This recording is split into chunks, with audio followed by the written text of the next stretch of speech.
114টা সূরা, অনেকের মতান্তরে 6666টি আয়াত। কি অবাক করা বিষয় যে একটা আদর্শলিপি যদি আপনাকে বই দেওয়া হয় 20 টাকার আদর্শলিপি, ভাই আপনি তো ফার্স্ট টু লাস্ট মুখস্থ করে দেখান তো, এখান থেকে বলবে দ্বিতীয় পৃষ্ঠায় গিয়ে পারবে না। কারণ কি 600 পৃষ্ঠার কোরআনুল কারীম মুখস্থ করা যায়, কিন্তু একটা আদর্শলিপি বই কেন মুখস্থ করা যায় না?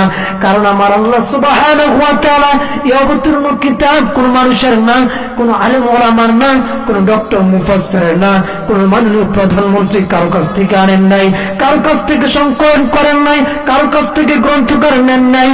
এই সংকলনের দায়িত্ব, অবতীর্ণ দায়িত্ব নিয়েছেন আল্লাহ তাআলা। আল্লাহ তাআলার নিয়ামত দিয়ে, আল্লাহ তাআলা হেদায়েত দিয়ে আমার আল্লাহ বলেন হুদাল লিল মুত্তাকিন, শুধু মুত্তাকিনদের জন্য এই কোরআন হেদায়েতের পথ হয়ে যাবে। ইহদিনাস সিরাতাল মুস্তাকিম, যারা ইহদিনাস সিরাতাল মুস্তাকিমের সৎ পথে কিভাবে চলবে এই কোরআন দিক নির্দেশনা দিবে।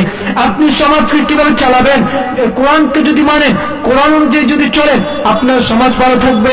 আপনি যদি রাষ্ট্রকে ভালো রাখতে চান, রাষ্ট্র কিভাবে চলবে, কোরআনের দিক নির্দেশনা আপনি রাষ্ট্র চালান, দেখবেন আপনার রাষ্ট্র ঠিক থাকবে।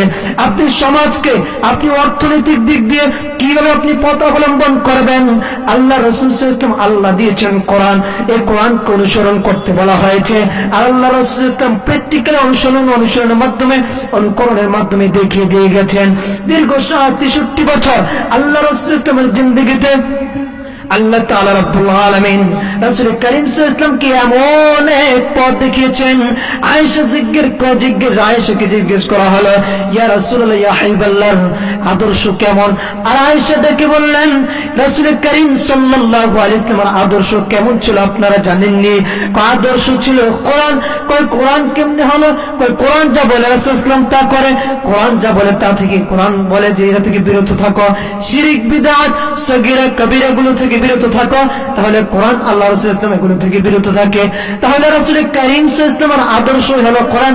লাকাদ কানা লাকুম ফি রাসূলিল্লাহি উসওয়াতুন হাসানাহ, রাসূল করিম সাল্লাল্লাহু আলাইহি ওয়াসাল্লামের মতো এমন পার্সোনালিটি, এমন ব্যক্তিত্ব আর কেউ হবে না, হয়নি, ছিল না, থাকবেও না, আর আসবেও না।